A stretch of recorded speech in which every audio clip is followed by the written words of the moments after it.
Raden Ajeng Kartini, salah satu pahlawan nasional emansipasi wanita yang memperjuangkan kaum perempuan agar bisa bersekolah dan tidak dianggap rendah oleh siapapun.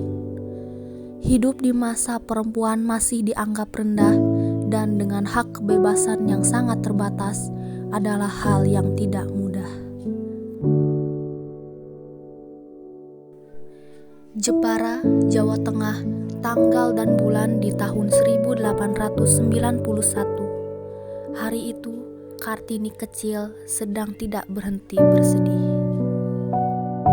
Sudah saatnya baginya untuk dipingit. Seperti gadis pribumi lain yang berhenti sekolah dan bersembunyi di balik tembok yang tinggi. Bu, Trinil ingin melanjutkan sekolah. Trinil ingin menjadi gadis pribumi yang cerdas, membuat dunia ini terang. Trinil tak ingin dipingit. Trinil hanya ingin melanjutkan sekolah, Pak, Bu. Tidak, Trinil, Bapak tidak bisa menuruti permintaanmu. Ini sudah menjadi tradisi kita. Sudah saatnya kamu dipingit. Pak, tidak bisakah? Tradisi ini tidak perlu dilaksanakan. Trinil, Bapak ini seorang bupati, pemimpin rakyat Jepara. Tidak seharusnya tradisi ini dihancurkan. Trinil mohon, Bu. Sudahlah Trinil, laksanakan saja apa yang sudah menjadi tradisi.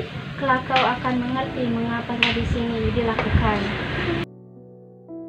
Kartini adalah anak perempuan tertua di keluarganya. Maka ialah yang pertama kali merasakan bagaimana rasanya dipingit. Tentu saja hal itu membuat Kartini merasa semakin gelisah. Bagaimana rasanya dipingit ya? Entahlah, Trinil, tentu saja kau tak bisa terlalu bebas berinteraksi dengan semua orang. Kau akan dikawal kemanapun kau pergi. Aku tidak mau dipingit.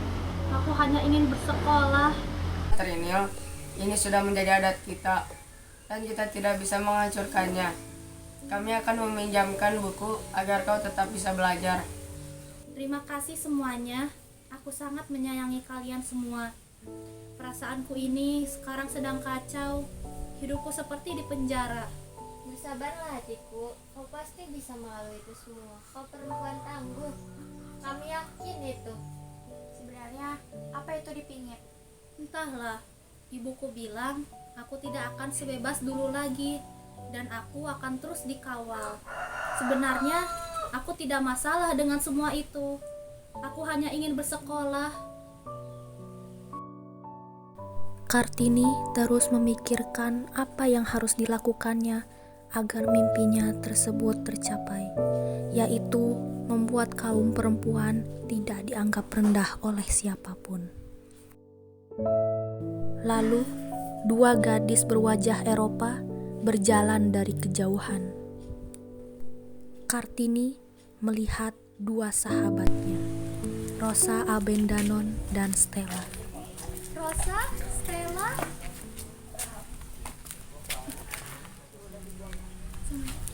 apa kabar Kartini? Secara fisik, aku memang baik-baik saja, tapi batinku terasa kacau hari ini. Aku sangat merindukan kalian. Kami mengerti Kartini. Aku pun sangat merindukanmu. Tidak ada lagi gadis pribumi yang cerdas dan ceria sepertimu. Kelas sangat sepi sekali. Aku juga merindukan kalian. Aku ingin kembali, tapi tradisi ini harus dilakukan. Aku juga tidak mengerti jika kau tidak bersekolah apa yang kau lakukan. Aku hanya melakukan yang dilakukan oleh gadis pribumi selayaknya.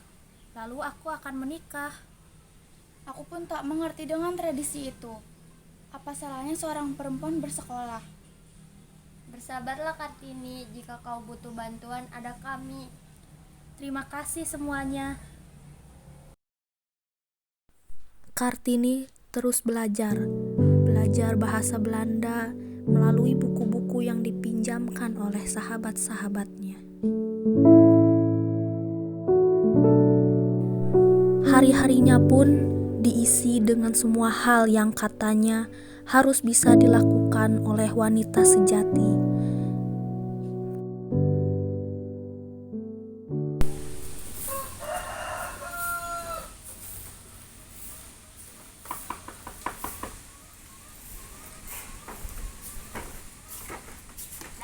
Teman-teman, apa yang kalian lakukan di sini? Trinil, ayo kita pergi. Trinil, ayo kita berkeliling Jepara. Tapi aku tidak bisa pergi tanpa pengawalan. Lagi pula aku tidak bisa berinteraksi dengan banyak orang. Ayo, kita akan menjadi pengawalmu. Baiklah.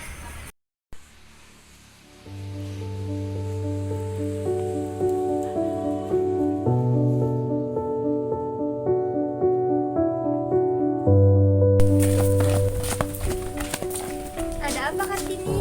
Mari kita hampiri garis-garis yang ada di situ. Apa yang mengambil pikiranmu, Kartini? Ada hal yang harus ku ketahui.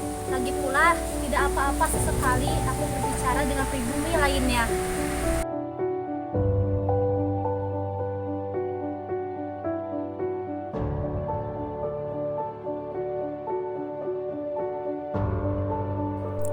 Kartini ingin tahu kenapa wanita harus dipingit. Apakah itu sesuatu hal yang wajib dilakukan? Ternyata tradisi ini memang sudah dilakukan sejak nenek moyang dulu. Setidaknya dengan mengobrol dengan kaum pribumi lainnya tanpa pengawalan siapapun, membuat Kartini bisa menenangkan pikirannya sejenak. Tetapi semua itu tidak berlangsung lama.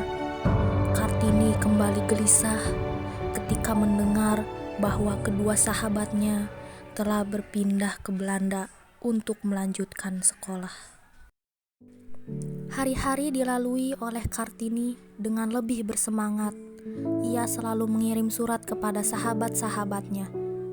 Ada banyak yang diceritakan oleh sahabat-sahabatnya, termasuk melanjutkan pendidikan melalui beasiswa kedokteran di Belanda untuk Kartini. Bu, bagaimana dengan beasiswa kedokteran itu? Trinil, untuk apa melanjutkan sekolah? Ibu tahu, melanjutkan sekolah adalah keinginanmu. Ditambah beasiswa yang artinya ibu dan bapak tidak menanggung biaya pembayaran. Tapi kamu sudah dewasa. Bagaimana maksud ibu?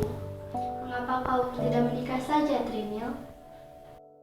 Ibu, bukankah ibu tahu kalau mimpiku adalah membuat kaum perempuan bisa bersekolah dan kaum pribumi ini bisa mengenyam pendidikan? Jika pernikahan ini dilakukan, impianku tidak bisa terwujud. Pernikahan ini hanya menghambat impianku. Trinil, kau adalah wanita. Umurmu sudah cukup. Sudah seharusnya kau berhenti dipingit. Berhenti dipingit? Tentu, jika kau menikah, kau akan berhenti dipingit. Karena sesungguhnya pingitan itu untuk melindungimu, untuk melindungi kaum wanita. Dan kau harus tahu, sudah ada seseorang yang ingin meminangmu. Siapa lelaki itu, Bu? Beliau Raden Mas Adipati Aryo Singgi Joyo Adiningrat, Bupati Rembang. Dia memang sudah menikah 3 kali, namun ibu yakin dia orang yang tepat untukmu. Biarkan Trinil pertimbangkan dulu, Bu. Baik. Keluarga Kartini menyambut hangat kedatangan Raden Mas Adipati Aryo Singgi Joyo Adiningrat dengan kedua orang tuanya. Pikiran Kartini kacau. Ia belum siap. Bagaimana bila lelaki itu menghambat mimpinya? Tentunya keluarga Adipati Aryo Sosoningrat mengetahui maksud kedatangan saya ini untuk bertemu dengan Trinil. Mohon maaf sebelumnya Adipati Aryo Singgi, semuanya kami serahkan kepada Kartini. Bagaimana jawabannya? Kami membiarkan dia mengambil keputusannya sendiri. Pak, Bu, bolehkah Trinil berbicara berdua saja dengan Raden Mas Adipati Aryo Singgi Joyo Adiningrat? Baiklah. Ada beberapa hal yang perlu saya pertanyakan, Raden. Tentu, apakah itu? Saya memiliki cita-cita untuk membuat sekolah untuk kaum pribumi, khususnya perempuan. Saya ingin laki-laki dan perempuan disamaratakan supaya tidak ada mereka yang lemah. Bagaimana pendapat Raden sendiri? Bagi saya, hal itu sangat mulia. Saya sempat memikirkan hal itu. Tapi ada beberapa hal dan pertimbangan yang saya belum lakukan. Jika Kartini ingin lakukan, lakukanlah. Saya siap mendukung apapun itu. Setelah berbagai perjuangan panjang, emansipasi wanita, dan berbagai mimpi yang ia coba wujudkan, Kartini tutup usia. Kelak, berkat perjuangannya, kaum wanita hidup lebih baik dan tidak lagi ditindas.